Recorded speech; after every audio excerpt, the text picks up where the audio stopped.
June 4, 1942, the Battle of Midway. Lieutenant Commander Saburo Sakai, Japan's most feared fighter ace with over 60 confirmed kills, is hunting American fighters over the Pacific. He spots two F4F Wildcats below him.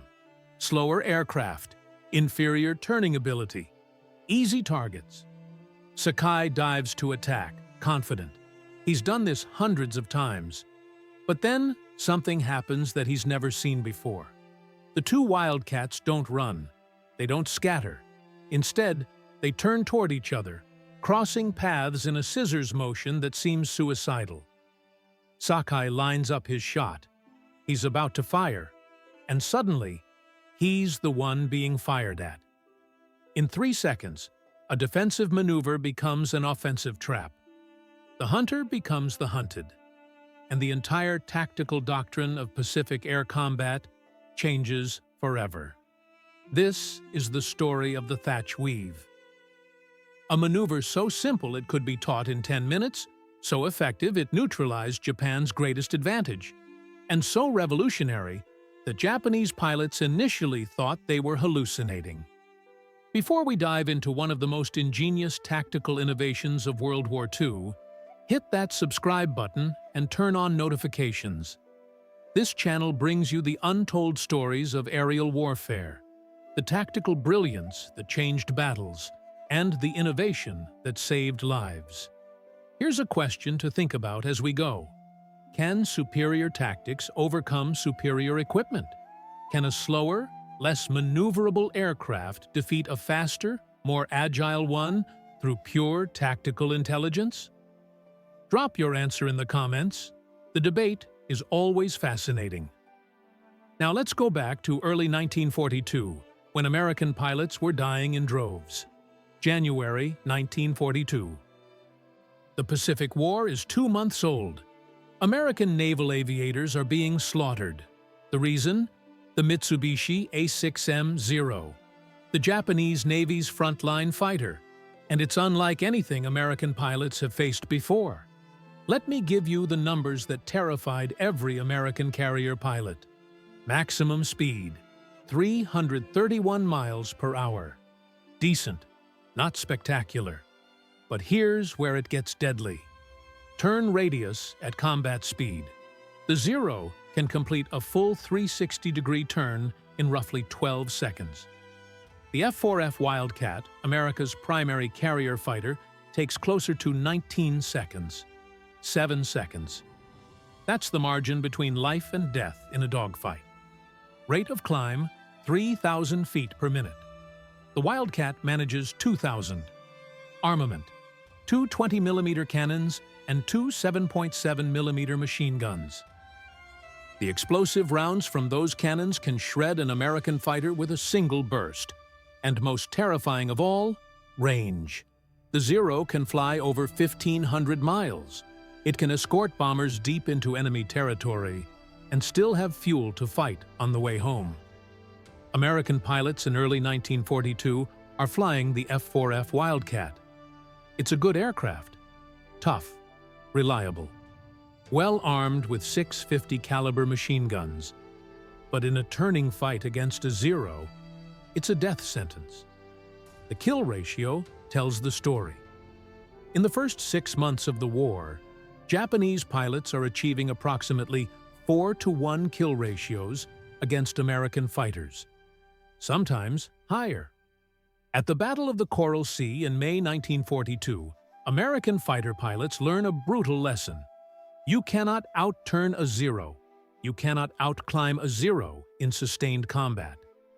If you try to dogfight a Zero the traditional way, you die. Lieutenant Commander John Thach, commanding officer of Fighting Squadron 3 aboard the USS Yorktown, watches his pilots come back from missions shaken, traumatized, telling stories of an enemy aircraft that seems to defy physics. Thach is a problem solver, a tactician. He's studied combat reports obsessively. He knows the numbers. He knows his pilots are brave, skilled, well-trained. And he knows they're flying an inferior aircraft against a superior enemy. So Thach asks himself a question. If we can't beat the Zero in a traditional dogfight, how do we change the rules of the dogfight? He starts experimenting, not in the air at first, on his kitchen table. Thach uses matchsticks to represent aircraft. He pushes them around on the table, simulating combat maneuvers, trying to find a solution. What if American fighters don't try to outturn the Zero? What if they use mutual support instead? What if each Wildcat protects the other? He develops a maneuver. Simple, elegant, counterintuitive. It requires two aircraft flying in formation. When attacked, instead of breaking away from each other, they turn toward each other. They cross paths. They weave. On paper, it looks insane. You're flying directly at your wingman, but the geometry creates something beautiful. Every time the enemy tries to follow one aircraft, he flies into the guns of the other. Thach calls it the beam defense position. His pilots will later call it the Thach Weave. And it's about to be tested in the most important naval battle of the Pacific War. June 4th, 1942. The Battle of Midway begins. Fighting Squadron 3 launches from the USS Yorktown. 12 F4F Wildcats. John Thach leads one division. His pilots have practiced the weave for weeks, but only in training, never in actual combat. They're about to find out if theory translates to survival. At approximately 1000 hours, Thach's division encounters Japanese fighters covering their torpedo bombers, Zeros. Lots of them. The Japanese pilots are veterans. They've been fighting in China, in the Philippines, in the Dutch East Indies. They've racked up dozens of kills. They see the American Wildcats and expect another easy victory. They attack. Thach and his wingman, Ensign Robert Dibb, execute the weave. Here's what happens in real time. A Zero dives on Thach from above and behind. Classic attack position. The Japanese pilot is confident. He's probably thinking, American pilot will try to turn away, I'll follow. My superior turn rate gives me the kill. But Thach doesn't turn away. He turns toward Dibb. Dibb simultaneously turns toward Thach. The two Wildcats cross paths, nose to nose, missing each other by what feels like feet. The Zero pilot, committed to his attack on Thach, suddenly finds himself flying perpendicular to Dibb's flight path. And Dibb has a perfect 90-degree deflection shot. Dibb fires 6 50 caliber machine guns, approximately 100 rounds per second combined. The Zero takes hits across the fuselage and wing. Smoke pours from the engine. The Japanese pilot tries to recover, but the damage is catastrophic. The Zero rolls inverted and plunges toward the ocean. First kill using the Thach Weave.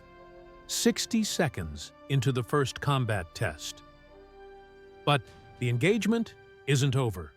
Another Zero attacks Dibb. Same scenario, reversed roles. Dibb turns toward Thach. Thach turns toward Dibb. They weave again. The second Zero pilot realizes too late that he's made a fatal error. He's following Dibb directly into Thach's firing solution. Thach doesn't miss. The Zero explodes. Within 3 minutes, the Thach Weave accounts for 4 Zero kills. The Japanese pilots are confused, frustrated. This isn't how American pilots are supposed to fight.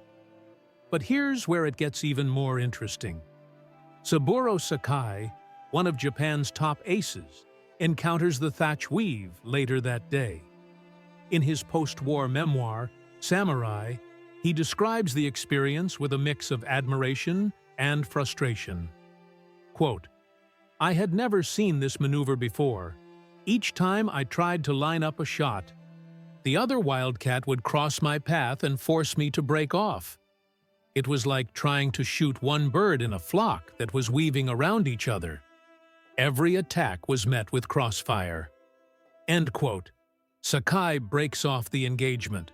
For the first time in his career, He abandons an attack on American fighters not because he's low on fuel or ammunition, but because the tactical situation makes it too dangerous to continue.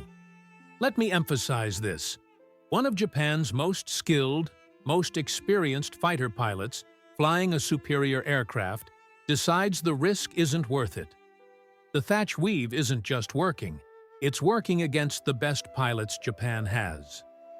By the end of the Battle of Midway, Fighting Squadron 3 has used the Thach Weave to achieve a kill ratio of approximately 1-to-1 against Zeros. Not spectacular, but compared to the 4-to-1 losses other units are suffering, it's revolutionary. More importantly, every pilot who uses the Weave survives the day. That's the real metric: survival. Let's break down exactly why the Thach Weave is so effective. Traditional dogfighting in 1942 relies on three factors: speed, maneuverability, and altitude. The aircraft that can turn tighter, climb faster, and maintain energy wins the engagement. The Zero dominates all three against the Wildcat. But the Thach Weave introduces a fourth factor: mutual support through geometry. Here's the setup. Two Wildcats fly in combat spread formation. They're separated by approximately 200 feet laterally. Not the old tight formations where wingmen fly 20 feet apart. Wide spacing. Room to maneuver. When an enemy fighter attacks one aircraft, both Wildcats turn hard toward each other, not away, toward. This creates a crossing pattern. The Wildcats pass each other, then continue turning, creating a continuous weaving motion. Here's why it's lethal for the attacker. First, timing. The attacker has to commit to his attack run. He's chosen his target, he's diving or turning to get into firing position, he's focused on leading his target properly. The moment he commits, he's vulnerable. Second, geometry. As the targeted Wildcat turns toward his wingman, the attacker has to adjust his turn to follow. But now he's turning in a direction that brings him into the other Wildcat's firing cone. Third, energy management. The Zero's advantage is sustained turning. But in the Weave, the engagement doesn't last long enough for that advantage to matter. It's a series of brief, violent encounters rather than a sustained turning fight. Fourth, and this is crucial, the psychological factor. Japanese pilots are trained for individual combat, one-on-one dueling. The samurai spirit applied to aerial warfare. They're not expecting coordinated defensive tactics that turn defense into attack instantaneously. Let me give you a specific example from combat reports. August 7, 1942. The Guadalcanal campaign begins. Marine Fighting Squadron 221, the famous Fighting Falcons, employs the Thach Weave against Japanese attacks. In one engagement, Major John L. Smith and his wingman Captain Marion Carl encounter 6 Zeros at 15,000 feet. 6 versus 2. The numbers heavily favor the Japanese. The Zeros attack. Smith and Carl execute the Weave. What happens next is documented in both pilots' combat reports. Over the next 4 minutes, they shoot down 3 Zeros. The other 3 break off and retreat. 6 against 2 becomes a 3-0 victory for the Americans. But here's the part that really demonstrates the Weave's effectiveness. Smith and Carl both land with their aircraft intact. No serious damage. The coordination of their maneuver meant that neither pilot was ever exposed long enough for a Japanese pilot to get a killing burst. The Weave spreads throughout the Pacific theater like wildfire. Squadron commanders teach it to every new pilot. It becomes standard doctrine. By late 1942, Japanese pilots are reporting in their debriefs that American fighters are using what they call a mutual support scissoring maneuver. They warn each other to break off if they see it developing. Think about that. The hunters are now cautious about the prey. But the Thach Weave isn't perfect. It has limitations. It requires excellent communication between pilots. It requires trust. If one pilot mistimes his turn, both aircraft can collide. And it only works in pairs or multiples of pairs. A single aircraft can't weave alone. Despite these limitations, the impact is undeniable. American pilot survival rates improve dramatically wherever the weave is employed. If you're finding this tactical deep dive as fascinating as I am, hit that like button. It helps the channel grow and tells YouTube to recommend this video to more history enthusiasts. And what's coming next shows you exactly how this one maneuver influenced fighter tactics for decades, including jet combat in Korea and Vietnam. Let's talk about the long-term impact. Let's look at the numbers before and after the Thach Weave becomes standard doctrine. First quarter of 1942, January through March.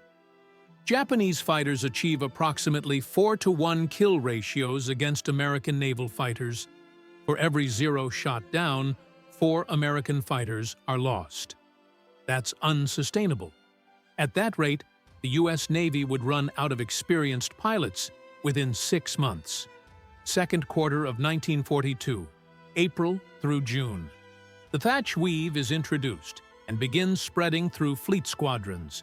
Kill ratio improves to approximately 2.5-to-1 in Japan's favor. Still losing, but the hemorrhaging is slowing. Third quarter of 1942, July through September. The Weave is now standard doctrine throughout the Pacific Fleet. Kill ratio reaches near parity, roughly 1-to-1. By fourth quarter of 1942, October through December, American fighters are achieving favorable kill ratios for the first time. 1.2 American kills for every loss. The trend continues into 1943. By mid-1943, American naval fighters are achieving 2-to-1 kill ratios against Japanese fighters. But here's what makes the Thach Weave's impact even more profound. It's not just about kill ratios, it's about mission success and pilot confidence. Before the Weave, American fighter pilots approached combat with Japanese Zeros with dread. They knew they were outmatched. That psychological burden affected performance. After the Weave, confidence returns. Pilots know they have a tactic that works. They know they can survive. That psychological shift is measurable in combat effectiveness. Marine Corps statistics from Guadalcanal are particularly telling. Fighter squadrons that employ the Weave consistently suffer 50% fewer casualties than those that don't. 50%. That's the difference between a squadron being combat effective for 6 months versus 3 months.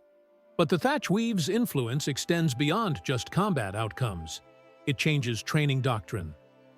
In 1941, American fighter pilot training emphasized individual dogfighting skills, aerobatics, gunnery, one-on-one tactics. By 1943, training emphasizes mutual support, coordination, communication. Pilots are trained in pairs. The two-man element becomes the fundamental fighting unit, not the individual pilot. This doctrinal shift affects tactics throughout the war. The Finger 4 formation, which becomes standard by 1944, is a direct evolution of the principles behind the Thach Weave. 2 pairs of aircraft, each pair capable of weaving if attacked. Let me give you a specific comparison. Navy Fighter Squadron VF-5 in early 1942 loses 8 pilots in 2 months. After adopting the Thach Weave in June 1942, they lose 2 pilots in the next 6 months. That's real lives saved. Real families that didn't receive death notifications. The Japanese response is equally telling. Post-war interrogations of Japanese fighter pilots reveal that by mid-1943, they're actively avoiding engagements with pairs of American fighters using mutual support tactics.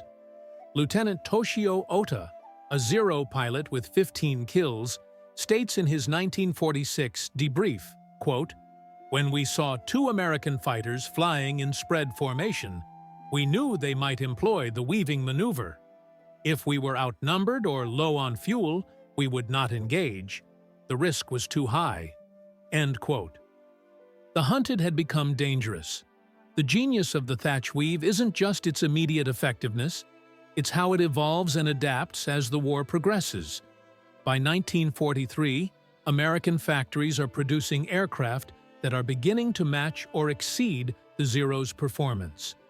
The F4F Hellcat enters service in August 1943. It's faster than the Zero, more heavily armed, and nearly as maneuverable. But pilots don't abandon the Thach Weave.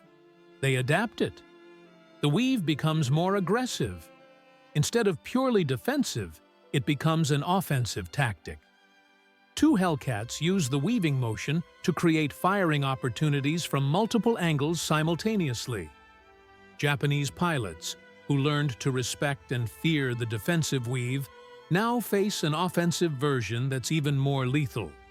The F4U Corsair, entering widespread service in 1944, is faster, more powerful, and carries more ammunition than the Wildcat ever dreamed of.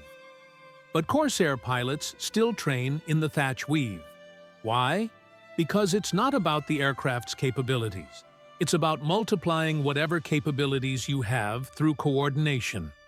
A perfect example comes from February 1944, the Battle of the Philippine Sea, known to American pilots as the Great Marianas Turkey Shoot. Japanese carrier aircraft attack the U.S. fleet in massive waves. American fighters intercept using evolved versions of mutual support tactics pioneered by the Thach Weave. The result? 345 Japanese aircraft shot down. American losses? Approximately 30 aircraft. 11-to-1 kill ratio. That's not just superior aircraft. That's superior tactics applied systematically. But the Thach Weave's influence extends beyond World War II. Korean War, 1950 through 1953. American pilots flying F-86 Sabres against Soviet-built MiG-15s employ a tactic called the Fluid 4 formation. It's the Thach Weave adapted for jet combat. Two pairs of aircraft, mutually supporting, weaving when attacked. The speeds are higher, the altitudes are different, but the geometry is the same. Vietnam War, 1965 through 1973. Navy and Air Force fighter pilots rediscover mutual support tactics after early losses to North Vietnamese MiGs. They call it different names, but the principle is identical. Never fight alone. Always coordinate with your wingman. Turn toward each other when attacked. John Boyd, the legendary fighter pilot and tactician, develops his energy maneuverability theory in the 1960s. His famous Uday loop, observe, orient, decide, act, emphasizes rapid decision-making in combat. But Boyd acknowledges the Thach Weave as a foundational concept. It's an example of changing the decision cycle in your favor by introducing unexpected tactical options. Modern air combat, with beyond visual range missiles and sophisticated radar, seems far removed from 1942's turning dogfights. But fighter pilots still train in mutual support tactics. Modern tactical doctrine still emphasizes the two-ship element as the fundamental fighting unit. The Thach Weave, born on John Thach's kitchen table with matchsticks, influences fighter tactics 80 years later. John Smith Thach. Let's talk about the man who revolutionized fighter tactics. Born in Pine Bluff, Arkansas, in 1905. Graduated from the U.S. Naval Academy in 1927. Became a naval aviator in 1930. By 1942, he's a veteran pilot and commander, but not particularly famous. He's known among his peers as a thoughtful tactician, someone who studies combat reports, who thinks deeply about problems, who doesn't accept conventional wisdom without question. The Thach Weave makes him famous, but he's characteristically modest about it. In a 1943 interview, Thach is asked about his invention. Quote, "I didn't invent anything revolutionary. I just applied basic geometry to a problem. Any pilot could have thought of it. I just happened to be the one pushing matchsticks around on a table." End quote. But his fellow pilots disagree. They credit him with saving countless lives. Admiral Chester Nimitz personally commends Thach for his tactical innovation. In the commendation letter from August 1942, Nimitz writes, quote, "Lieutenant Commander Thach's tactical development has provided our fighter squadrons with an effective method of combating a superior enemy aircraft. His contribution to the war effort is immeasurable." End quote. Thach continues to serve throughout the war. He commands Air Group 16 aboard the USS Lexington in 1944. He participates in major campaigns across the Pacific. He retires as a full admiral in 1967 after 40 years of service. But he never stops being the tactician. In his later years, he teaches at the Naval War College, sharing his philosophy on tactical innovation. His core principle: superior technology is valuable, but superior tactics can overcome technological disadvantage. The human element, the thinking element, matters more than the hardware. One of his students at the Naval War College later recalls a lecture where Thach explains the Weave's development. Quote, "Admiral Thach told us, 'The Japanese had a better aircraft. That was a fact. I couldn't change that fact. But I could change how we fought. I could change the tactical environment. And once you change the environment, you change the outcome." End quote. That philosophy, that emphasis on tactical flexibility and innovation, becomes part of naval aviation culture. John Thach dies in 1981 at the age of 75. The Navy names a destroyer in his honor, the USS Thach. His legacy lives on in every fighter squadron that practices mutual support tactics. But perhaps his greatest legacy is this: he proved that cleverness can overcome brute force, that a good idea, properly applied, can save lives and change outcomes. He turned two outmatched fighters into a lethal team. He turned defense into attack. He turned defeat into victory. With matchsticks on a kitchen table. June 4, 1942. Saburo Sakai, Japan's ace with over 60 kills, attacks two American Wildcats expecting an easy victory. Instead, he encounters a tactic that baffles him, that forces him to break off his attack. That makes him realize American pilots are no longer easy prey. The Thach Weave doesn't win the Battle of Midway by itself. It doesn't single-handedly defeat Japan. No single tactic ever does. But it changes the calculus of aerial combat in the Pacific. It gives American pilots a fighting chance. It turns inferior aircraft into effective weapons through coordination and geometry. Before the Thach Weave, American fighter pilots were losing 4-1. After the Thach Weave, they were winning 2-1. That's a six-fold swing in combat effectiveness, from a maneuver taught in 10 minutes, from an idea developed with matchsticks on a kitchen table. The lesson transcends World War II, transcends aviation, even. Sometimes the solution to an impossible problem isn't more power, more speed, more technology. Sometimes it's thinking differently, changing the rules, turning your weakness into irrelevance by creating a new tactical paradigm. John Thach saw American pilots dying in aircraft that couldn't match the Zero.